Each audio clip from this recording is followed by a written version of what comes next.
가는 중 다메섹에 가까이 갔을 때에 오종쯤 되어 호련히 하늘로부터 큰 빛이 나를 둘러 비치매 내가 땅에 엎드려져 들으니 소리 있어 이르되 사울아 사울아 내가 왜 나를 박해하느냐 하시거늘 내가 대답하되 주님 누구시니까 하니 이르시되 나는 내가 박해하는 나사렛 예수라 하시더라.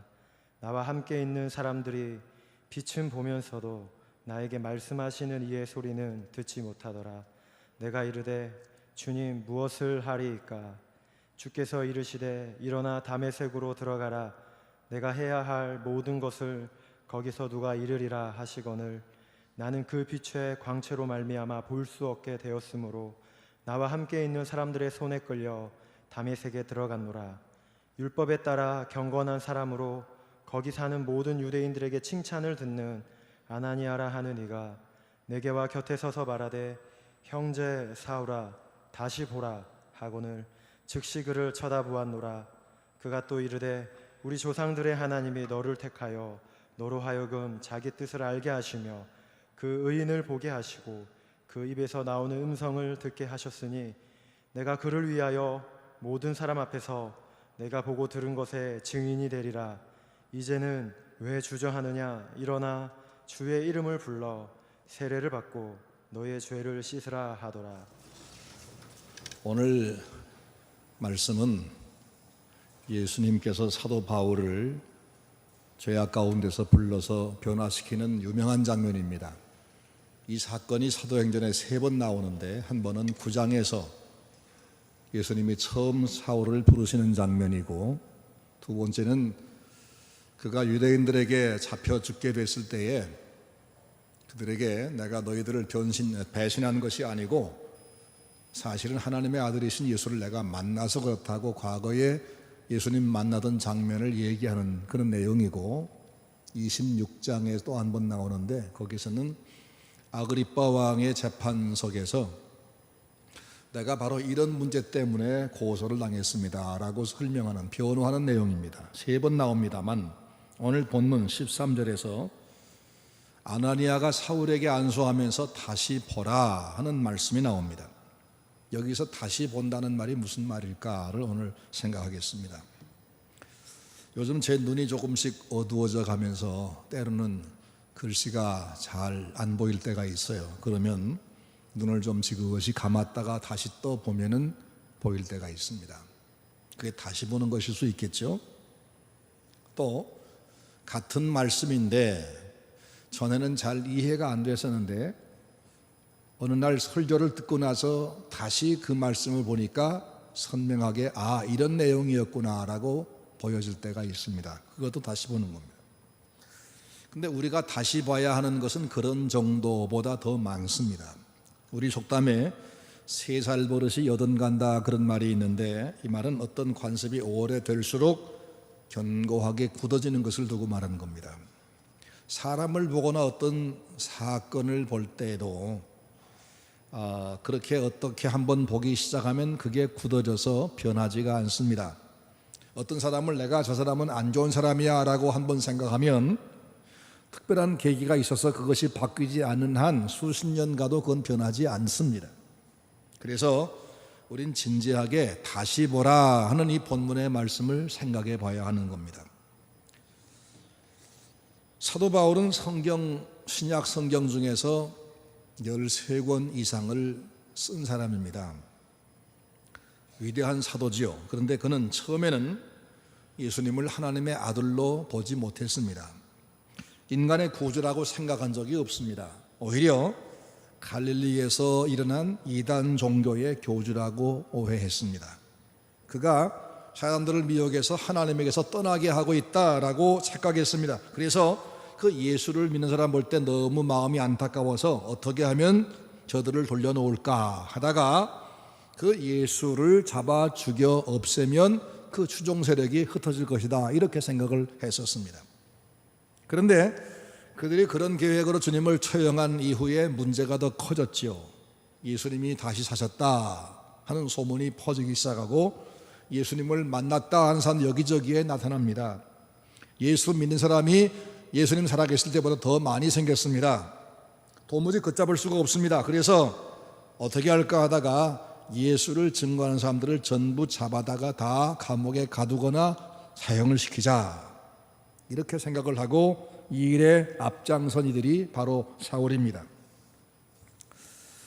사울은 다메섹으로 도망친 예수꾼들을 체포해다가 가두려고 체포영장을 가지고 군사를 이끌고 다메섹으로 가고 있었습니다. 이번 일을 내가 잘 이루면 제사장들에게 내가 공을 인정받게 될 것이고, 그래서 내가 권력도 더 기반이 든든해지리라, 이런 기대를 가지고 살기등등한 모습으로 가고 있었습니다. 그런데 그 다메섹 성문 앞에 거의 다가왔을 때 하늘에서 강한 광선이 비쳤습니다. 너무 강해서 그 순간 그 눈이 멀어버렸습니다. 그리고 강한 음성이 들려오는데, 사울아 사울아 네가 어찌하여 나를 박해하느냐, 그런 음성이었습니다.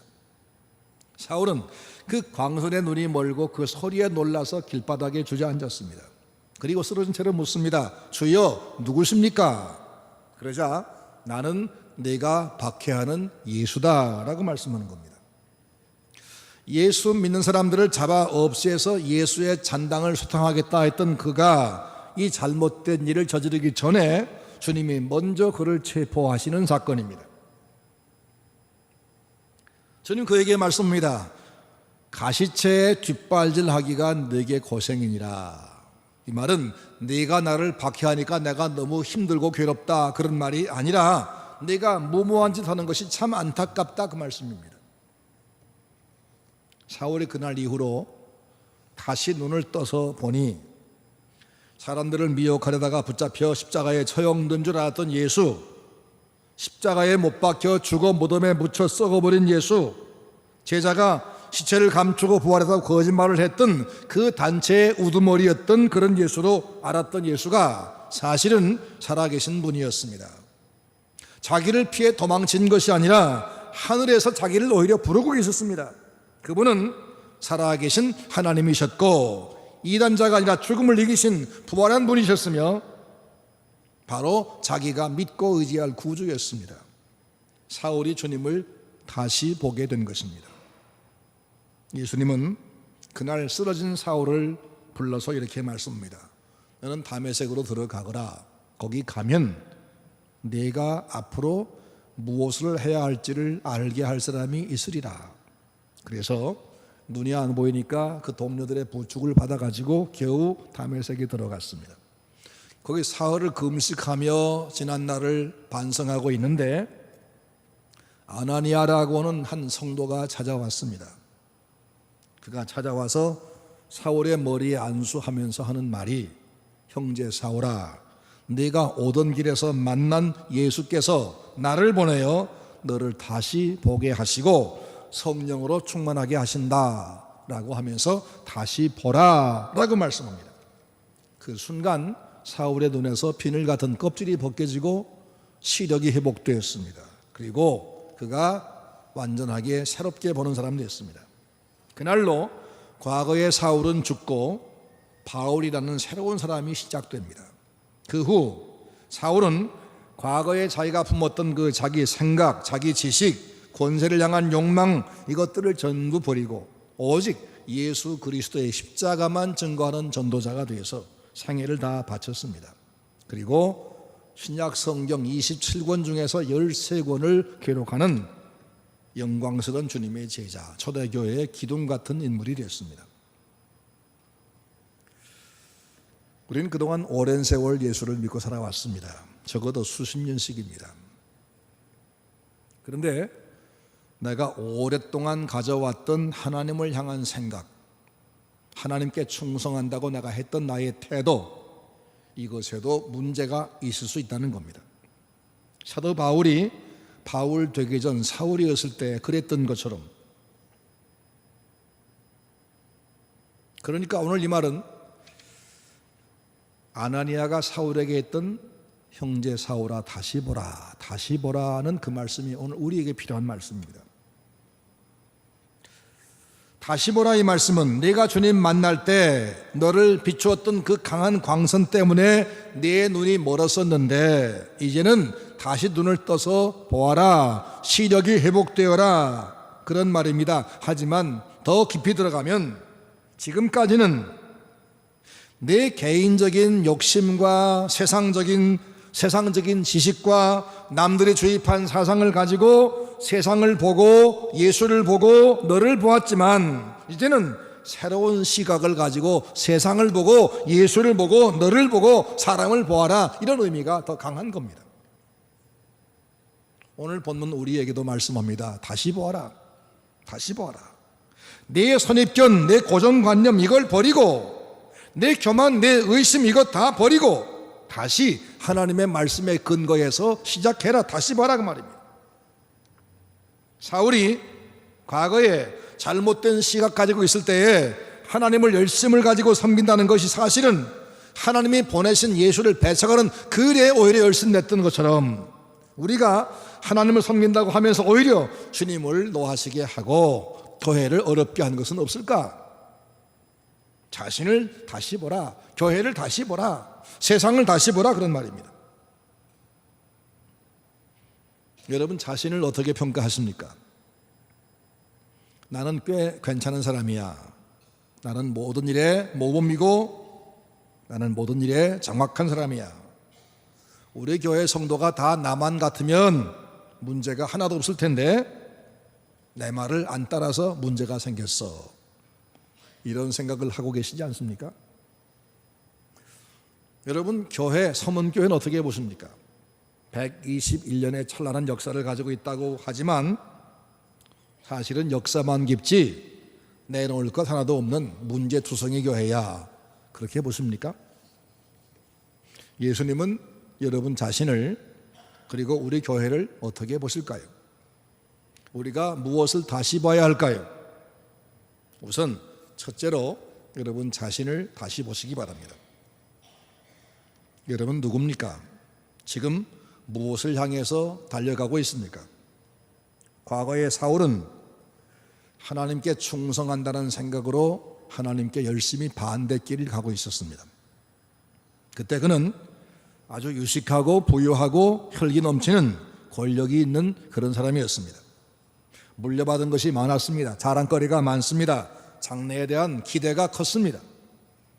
그는 난지 8일 만에 할례받은 정통 유대인이었고 나면서부터 로마 시민권을 취득한 그런 당당한 로마 시민 권력자였습니다. 가말리엘 문화에서 공부한 최고의 지성인이었습니다. 가장 열심히 율법을 준수한 바리새인이라고 자부했습니다. 아무리 둘러봐도 그 주위에 자기만한 이가 없었습니다. 그래서 모든 것을 자신감을 가지고 자기 나름대로 판단하고 정죄하고 행동을 했습니다. 사람들은 그렇게 그를 인정해 주었습니다. 믿어 주었습니다. 그런데 그게 주님 보시기에는 정상이 아니었다는 겁니다. 다메섹 성문 앞에서 주님을 만났습니다. 그리고 주님에 의해서 다시 복의 시각이 바뀌었습니다. 예수님 만나고 나서 자신을 다시 본 이후에 그는 뭐라고 말했냐면 나는 만삭되어 나지 못한 자입니다. 나는 세상에서 가장 작은 자보다 더 작은 자입니다. 나는 죄인 중에 괴수입니다. 그런데 나 같은 것을 버리지 아니하시고 오히려 나를 택하여 복음 증거하게 하신 하나님의 은혜가 너무나 큽니다. 그래서 나는 이제부터 살든지 죽든지 내 몸에서 그리스도만 존귀하게 되게 할 뿐입니다. 예수를 만나고 보니 나는 헛똑똑이고 헛된 일에 열심낸 바보였다는 겁니다. 여러분 자신은 누굽니까? 여러분 판단은 정확합니까? 내가 지금까지 해온 행동은 가장 옳았으며 우리 교회의 성도가 나만 같으면 문제가 하나도 없다 그렇게 생각합니까? 아닐 수 있습니다. 우린 오류투성입니다. 우린 무능하게 짝이 없어서 성경에 말씀한 대로 우리가 우리 키를 늘리고 줄일 수도 없습니다. 우리 앞에 상황을 바꿀 힘이 없습니다. 우선 이것을 먼저 봐야 합니다. 내가 무능함을 봐야 됩니다. 내가 바로 보는가 보지 못하는가는 가장 쉬운 감별법이 있습니다. 내게는 감사가 많은가 원망이 많은가를 보면 압니다. 감사가 많다면 비교적 잘 보는 사람입니다. 원망이 많다면 자기 분수를 모르고 교만한 사람, 빛보다 어둠에 쌓인 사람, 하나님의 사람이 아니라 마귀에게 지금 이용당할 수 있는 겁니다. 은혜 받기 전까지는 사람이 자기를 대단하게 봅니다. 바울은 그때 자기 이름을 사울 그렇게 불렀습니다. 사울은 큰 자란 말입니다. 그런데 예수를 만난 뒤에는 한없이 자기가 작아진 것을 알고 자기를 작은 자 바울이라고 불렀습니다. 눈물로 회개하고 자기 눈을 씻지 않으면 자신이 대단하게 보이고 남들의 잘못만 보입니다. 그래서 남을 탓할 수밖에 없고 원망할 수밖에 없습니다. 하지만 회개의 눈물, 감사의 눈물로 내 눈을 씻고 보면 나는 참 어리석은 존재고 나 같은 사람에게 은혜를 중단하지 않고 오늘도 계속 돌보신 그 은혜가 너무 감사해서 감사가 가득할 수밖에 없는 겁니다. 그리고 남들의 하는 것이 밉게 보이는 것이 아니라 하나님이 사랑하신 그 모습이 보이는 것이고 그의 장점이 보이는 것이고 저와 함께 있게 하신 것이 감사해지는 겁니다. 여러분 자신을 진지하게 다시 보시기를 바랍니다. 주님 말씀했습니다. 나는 마음이 온유하고 겸손하니 내 멍에를 메고 내게 배워라. 그러면 너희가 쉼을 얻으리라. 마음이 복잡합니까? 누군가가 밉습니까? 그래서 마음에 짐이 많습니까? 그것은 겸손하고 온유하지 못해서 그럴 수 있습니다. 나 같은 죄인을 지금까지 참으시고 여전히 은혜로 감싸고 보호하시고 새로운 계기를 만드시고 오늘도 내 귀에 대고 다시 보라 말씀하는 하나님의 은혜가 너무 감사해서 이제는 온유와 감사와 겸손으로 주님을 섬기는 성도가 되기를 주의 이름으로 축원합니다. 둘째는 우리 교회를 다시 봅시다. 전주 서문교회를 생각할 때에 그동안은 단점만 떠올랐을 수 있습니다. 역사 자료실에 가보면 우리 교회 초창기에는 그렇게 아름다운 역사가 많다는데 지금은 이게 뭔가 허다한 세월 수많은 다툼으로 허송하고 이 부끄러운 모습만 남았으니 어떻게 내가 전주 서문교인이라고 말하겠는가, 부끄러워 못 살겠네, 이럴 수 있습니다. 하지만 여러분, 옥에 티가 있다고 옥이 아닙니까? 그 티 때문에 옥을 버린 사람 보셨습니까? 장래가 촉망되는 젊은 선교사님들이 평탄한 자기 장래를 다 포기하고 미개한 나라 한국 땅에 와서 자신을 헌신하며 복음을 증거해 준 덕택에 우리가 빛을 받고 세워진 교회가 서문교회입니다. 수많은 선진들의 기도와 땀과 헌신으로 이어온 교회가 서문교회입니다. 여러분 아시는 전긴 선교사, 방해인 선생 등 얼마나 많은 가슴 시린 헌신이 있었으며 눈물겨운 봉사가 있었습니까? 면면이 흘러내려오는 그 역사의 흐름에는 내 조부의 헌신, 내 부모의 봉사가 우리 교회 한 모퉁이를 만들어 온 거 아닙니까? 이것을 무엇과 비교하며 무엇과 바꿀 수 있겠습니까? 전주 서문교회는 영광스러운 하나님의 교회입니다. 과거에 가슴 아픈 일도 있었지만 그것은 소수에 의해서 생긴 작은 흠에 불과합니다. 이제는 그 작은 흠이 아니라 보석 전체를 봐야 합니다. 그리고 지금도 여전히 이끄시는 하나님의 손길을 봐야 합니다. 그래서 이 교회는 하나님의 교회다. 이 교회는 지금도 하나님의 손길이 여전히 섬세하게 이끌고 계시다. 그러면서 교회를 자랑스러워 하시기 바랍니다. 그리고 여러 번의 분열이 있었지만 여기 누가 남았습니까? 누구 편도 아니고 오직 예수님 편, 오직 교회 편, 그 사람만 남았습니다. 그렇죠? 그러면 사람 중심의 모임은 그 중심 인물이 아무리 대단해도 얼마 가지 못합니다. 하지만 예수님 중심, 교회 중심의 교회는 변하지 않습니다. 이게 바로 우리 교회의 모습 아닙니까? 그러므로 누가 앞으로 어디를 가고 어디 가자 해도 흔들리지 말고 오직 교회 편에 서시기 바랍니다. 더 귀한 게 있습니다. 우리 교회는 무엇보다 순수한 하나님의 말씀이 넘치는 교회입니다. 진리의 생수가 날마다 흐르는 교회입니다. 저는 서문교회 와서 부목사님 3분을 만났습니다. 제가 평생에 목회하며 많은 부목사님과 함께 일해봤지만 3분 부목사가 똑같이 하나님 말씀 그렇게 잘 전하는 그런 분들과 함께 일해본 적이 없습니다.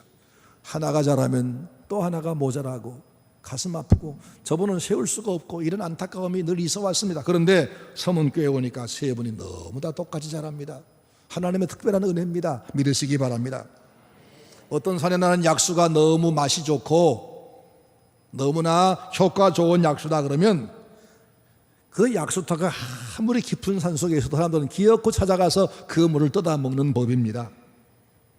오늘 이 땅에 교회가 많고 많지만 정말 순수한 말씀, 인위적인 첨가물이 없이 하나님의 말씀만 증거해 주는 교회가 많은 것 같습니까? 별로 없습니다.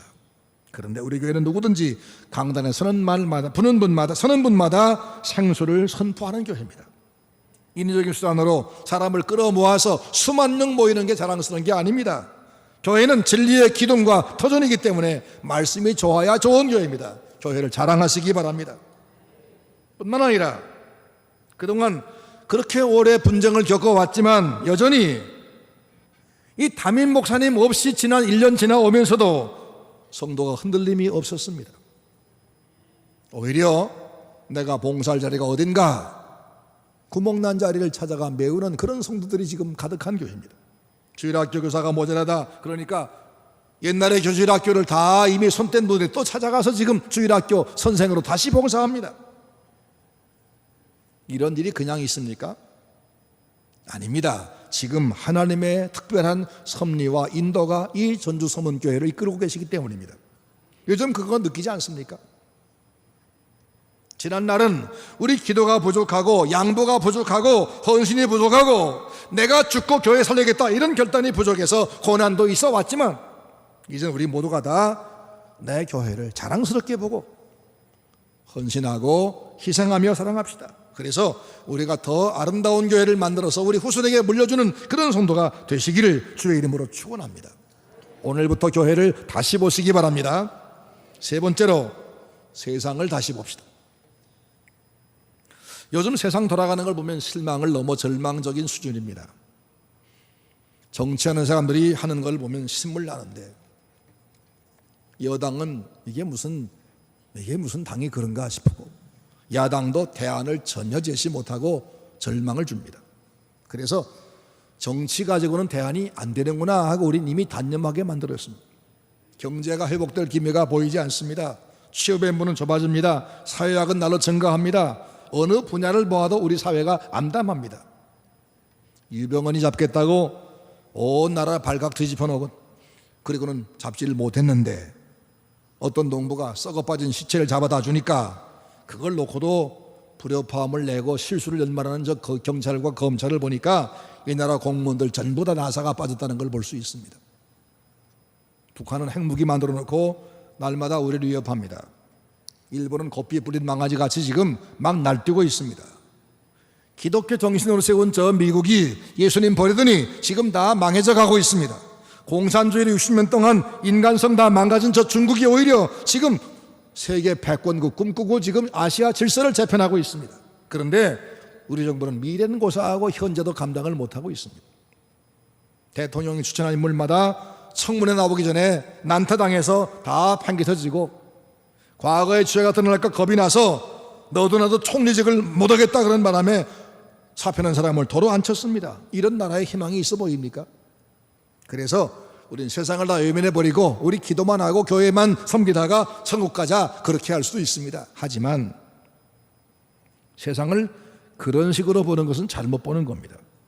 세상은 부패한 인간들의 세상이기 때문에 질투와 다툼과 전쟁이 늘 있어 왔습니다. 그러나 그렇게 우리가 비관하고 비판하는 것이 아닙니다. 우리가 주님 앞에 갈 때까지는 여기 계속 머물러야 될 것이고 그리고 하나님의 일을 해야 될 일터가 바로 여기입니다. 비록 우리 이웃이 예수 모르고 우리 말 듣지 아니하고 죄만 지어도 내가 상대할 필요조차 없는 그런 대상이 아니라 내가 계속해서 바른 삶을 보여주고 전도하고 도와줄 우리 일터이고 일감입니다. 세상은 하나님이 우리에게 명하신 일터입니다. 일감이 너무 많습니다. 게다가 이 세상은 주인 없는 곳이 아니라 하나님이 여전히 주인이 있습니다. 이사야서를 보면 우시아라고는 유대 나라의 꽤 훌륭한 왕이 갑자기 죽었습니다. 애국자 이사야가 나라의 장래가 걱정이 돼서 기도하러 성전에 갔습니다. 나라 사랑하고 나름대로 최선 다하던 왕이 죽었으니 이제 우리나라 장래가 큰일 났구나, 어떻게 이 난국 헤쳐나갈까 걱정돼서 기도하러 갔습니다. 그런데 기도하러 갔다가 높이 들린 하나님의 보좌를 봅니다. 하나님을 배웠습니다. 그 하나님 보는 순간에 나 같은 죄인이 이 거룩한 주님 배웠으니까 난 죽었다 하고 너무 겁이 나서 사시나무 덜덜 떠는데 하나님의 음성이 들려옵니다. 내가 누구를 보내며 누가 우리를 위하여 갈고, 내가 누구를 보내며 누가 우리를 위하여 갈고. 이 말은 사람이 세상의 주인이 아니라 하나님이시다. 하나님이 당신의 일을 위하여 당신의 목적을 위하여 때때로 이 사람 저 사람을 세워서 일하신다. 이번엔 누구를 보낼까? 이 음성이 들려오는 겁니다. 이사야는 우시야 왕이 세상의 통치자인 줄로 착각했습니다. 그래서 그 왕이 죽으니까 나라 장래가 걱정이 됐습니다. 하지만 하나님의 보좌 앞에 가서 그는 눈이 밝아졌습니다. 하나님을 보고 나니까 세 가지를 알게 됩니다. 첫째, 우시야 왕이 이스라엘을 다스린 것이 아니라 하나님 다스렸구나. 둘째, 하나님이 여전히 지금도 보좌에 앉아 통치하시니 우시야 왕이 죽어서도 문제가 없겠구나. 셋째, 하나님이 때를 따라 사람을 세워서 이 일도 저 일도 맡기시는 거구나. 눈이 열린 겁니다. 여러분, 박근혜 대통령이 혹 실수해도 하나님이 돌아가신 거 아닙니다. 대한민국 현실이 암담하고 장래가 답답해 보여도 하나님을 아버지로 섬기고 주일마다 교회에 나와 하나님 앞에 경배하는 하나님 백성이 수백만 명이 넘는 이 대한민국을 하나님께서 버리시겠습니까? 말씀했습니다. 공중의 새도 들풀도 내가 책임지는데 하물며 너희일까 보냐. 그러므로 보이는 현실이 세상이 암담해도 누가 어떤 부정적인 전망을 내놓더라도 우리는 하나님을 바라보고 새 힘을 얻고 부지런히 이 땅에서 우리 일을 해야 할 것입니다.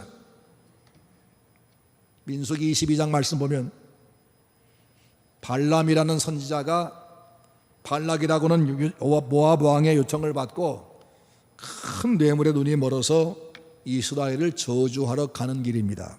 나귀를 타고 가는데 나귀가 똑바로 가지 않고 자꾸 길 옆에 돌담에 붙어가지고 자기 다리가 돌담에 막 부딪히게 만듭니다. 화가 나서 지팡이로 나귀를 3번 때렸습니다. 그랬더니 나귀가 갑자기 사람 말을 합니다. 내가 무슨 잘못했다고 나를 때립니까? 그래서 발람이 하는 말이 네가 지금 내 발을 다치게 하고 있잖느냐. 내 손에 칼 있으면 너를 당장 죽였을 거야. 그렇게 말하는 순간에 발람의 눈이 열려서 자기 앞에 칼을 빼고 마주선 천사를 보았습니다. 그 천사가 발람에게 말하기를 네 나귀가 담벼락으로 붙지 않았으면 내 칼이 너를 죽였을 거야.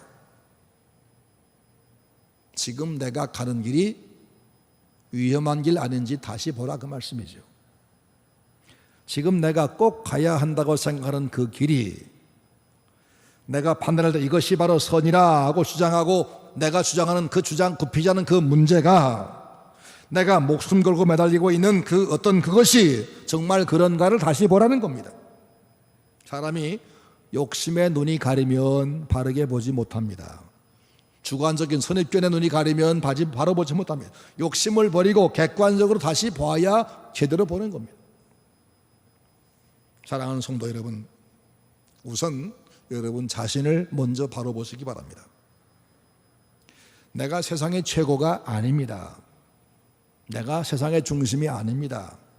나는 하나님이 만들어주셔서 인간으로 지금 겨우 살고 있는 피조물에 불과합니다. 하나님 지금도 내 생명을 쥐고 계시기 때문에 오늘 밤에도 내가 갈 수 있습니다. 한마디 한 거 못하고 가게 됩니다.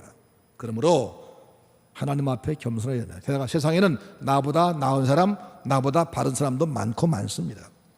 또 나는 문제만 가득하고 해결책은 전혀 없는 절망적인 사람이지만 하나님이 나를 불러주셨습니다. 당신의 자녀로 삼으셨고 내 과거 죄를 용서하시고 나에게 천국을 상속할 상속자가 되게 만들었습니다. 그리고 지금 여기서는 복음의 일꾼으로 복음 증거의 사역자로 삼으셨습니다. 그러니 내가 지금 이렇게 초라하지만 초라하지 않다. 하나님 나를 사랑하신다. 이걸 봐야 합니다. 그리고 우리 교회는 우리 허물 때문에 부끄러운 면을 만들었지만 그러나 이 교회는 지금도 여전히 진리의 전당이요 주님의 사람들이 모인 곳이다.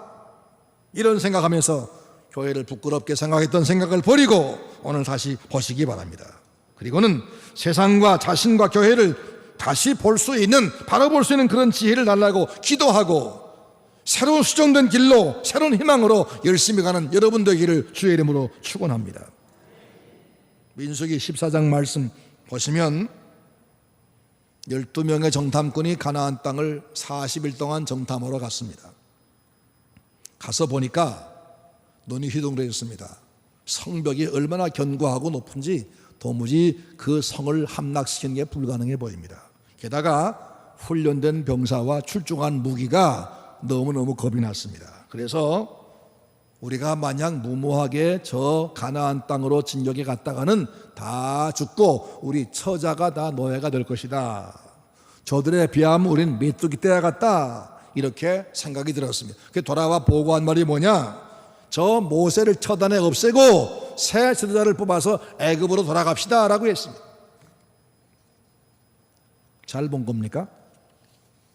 여호수아와 갈렙도 처음에는 그렇게 보았습니다. 그런데 다시 보기 시작합니다. 이 가나안 땅이 저렇게 난공불락이어서 도무지 우리가 차지할 수 없다면 하나님이 왜 우리를 여기까지 인도했을까?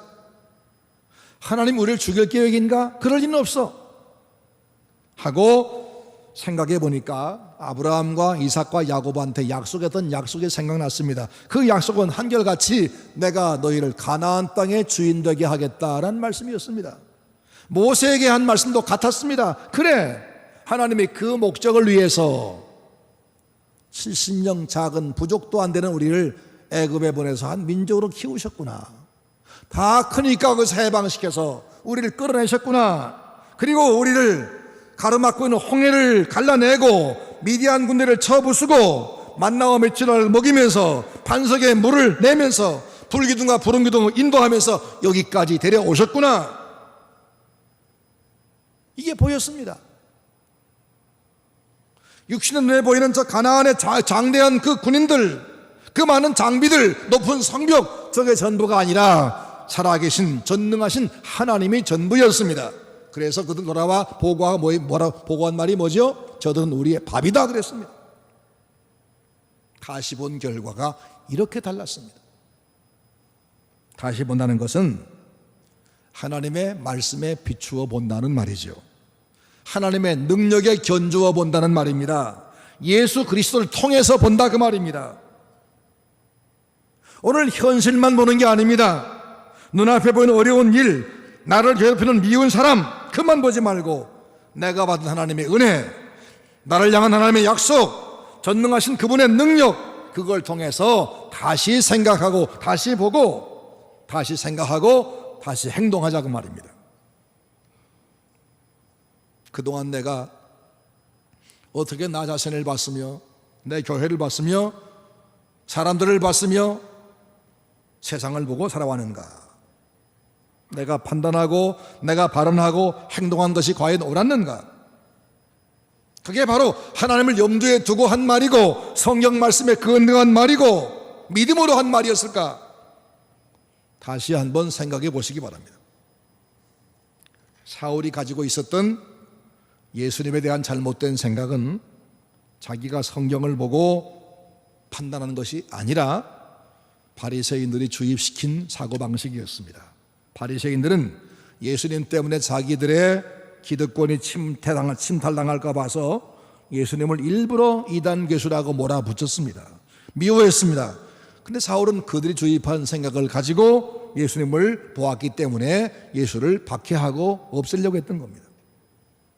여러분이 무엇인가를 잘못 보았다면, 교회를, 사람을, 여러분 자신을, 세상을 잘못 보았다면 그게 누구에게서 영향을 받은 것인가 생각해 봅시다. 그것은 주님에게서 온 것이 아닙니다. 성령에서 온 게 아닙니다. 세상의 가치관에서 온 것이기 때문에 이제는 그것을 버리고 오늘부터는 하나님 말씀에 근거해서 하나님 보는 그런 눈 가지고 자신과 교회와 세상과 사람을 보고 이제는 바르고 당당하게 행복한 신앙생활을 하시는 우리 전주 서문 성도가 다 되시기를 주님의 이름으로 축원합니다.